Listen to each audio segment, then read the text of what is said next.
ప్రియమైన సహోదరి సహోదరులారా, దివ్యవాక్ కేంద్రం ముత్తంగి నుండి మీ అందరికీ 2025 సంవత్సర నూతన సంవత్సర పండుగ స్తోత్రములు శుభాకాంక్షలను తెలియచేస్తూ ఉన్నాం.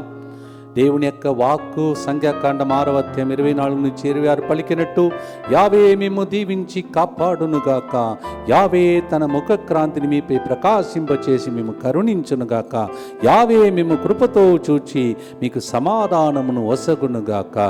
మరొకసారి యేసు క్రీస్తుని యొక్క ఆశీర్వాదం, తండ్రి యొక్క పరిశుద్ధమైనటువంటి హస్తము ద్వారా దీవెనలు, పరిశుద్ధాత్మాభిషేకంతో కూడిన ఆశీర్వాదములు మీకు నిండి పొరలే విధంగా ఏ కొరత లేకుండా దేవుడు దీవించాలని 2025 సంవత్సర నూతన శుభాకాంక్షలను ముత్తంగి కేంద్రంలో పనిచేసిన సేవకులు సేవకురాళ్ళందరి తన తెలియజేస్తున్నాను. Happy new year and God bless you.